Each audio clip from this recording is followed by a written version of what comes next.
imagine that, like Dennis, you have to travel for your work. You're bound to, but there's not much fun, I feel. Bound to is right. 3 days to Australia, I was bound. I'm not kidding. I mean, I was conned into going because they said, the publishers, you know, you must go. Signing sessions in Melbourne are very important. And signing sessions, honestly, yes, I had to sign. I had to sign books, you see. And one woman told me, a famous author, she said, I put, because the woman said Emma Chiswick, so she said love to Emma Chiswick. And the woman got the book and said, what you written here? She said, your name, Emma Chiswick. And she said, I said Emma Chiswick.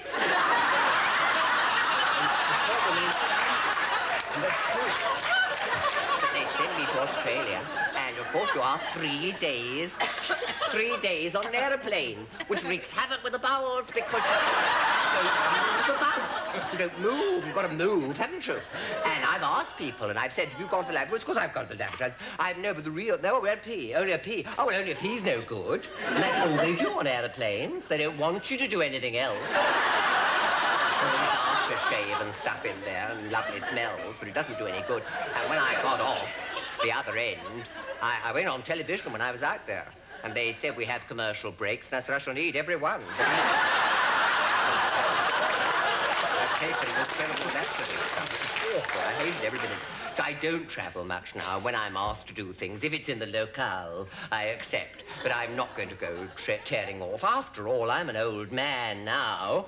I'm over 60, and you can't play havoc with the body. It's wrong, you know very well it is wrong to send a human being hurtling through space to the other side of the world and expect the whole system to adjust accordingly. But do you like flying? I believe you're not that keen on flying. No, I don't like it. No, it's frightfully snobbish. Isn't it? Isn't it? That's the advantage, I suppose. It is snobbish. I was put in this first-class section because they were paying for it. I couldn't afford that kind of thing. And this man who was in it also, who was a banker, because they always travel grandly, don't they? And he said to me, I'm not a celebrity like you. I'm just a common old banker on 30,000 a year. I think I'd be lucky. I'd be delighted to have 30,000 a year. We don't know from one end to the next whether we're going to get any work, you know. The diary could be empty one minute. But you're absolutely right about being snobbish. And a lovely story about one of the airlines was the fellow was coming around, you know, where they have the tea and coffee. Yeah. And there's this very posh woman there, and he says, would you like tea or coffee? And she says, tea, please. And he poured the tea out, and then she says, oh, you couldn't make it coffee. And he says, hang on. He set the pot down and went, abracadabra. I'm very sorry. And, you know, she reported him to the airline. So what a mean thing to do. Lovely. It's a necessary evil for all of you. Loretta, do you mind traveling? I travel a lot. No, I don't mind it. I really don't. I enjoy going to different places, so it's the only way to get there. Although I like cruise ships as well. I've taken the QE2 here, and that's pleasant. But I really have never minded it. I think it's kind of exciting. It's not as good as it used to be, though. Everything is delayed. The air traffic, I guess, is out of control. Yeah, we regret to announce the delay and departure, all that you stuff. sit there for a few hours, and that doesn't make it pleasant. It's hateful. I've realized that we are all, in fact, ethnic minorities. There's a Pole, there's an Irishman, there's an Englishman, and I assume Welsh blood. Well, my mother was a Morgan from Bodnewith. My father was Williams.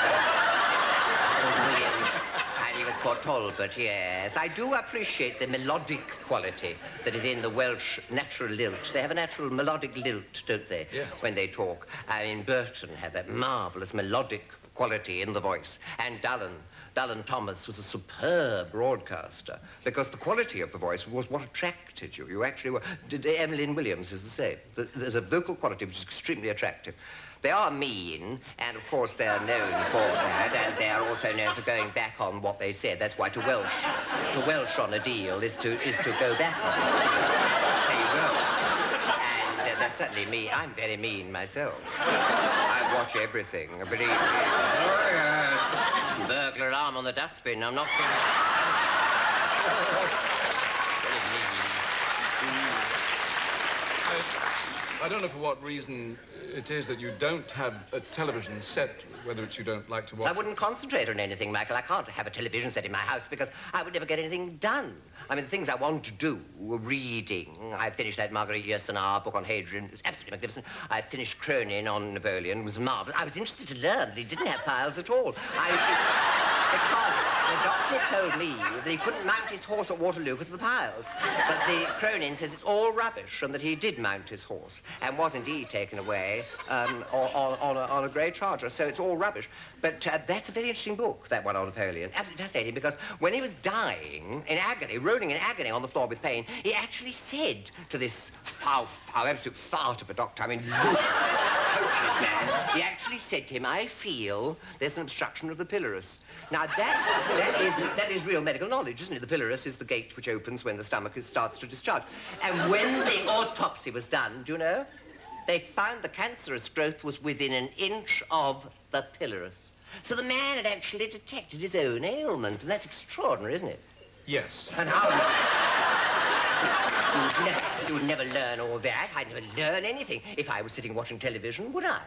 Because you are taken up with the superficial and the rubbishy. And you are attracted. I mean, I've only got to sit in somebody else's house and see it, and I say, oh, that's good, oh, that's good. Oh, I'm watching all the time, even advertisements with those chimps. I love those chimps, you know.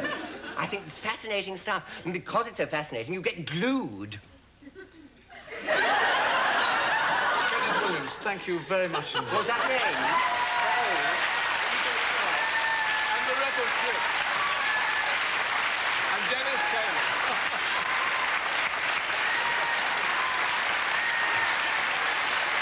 And thanks for your company. See you next week. Good night.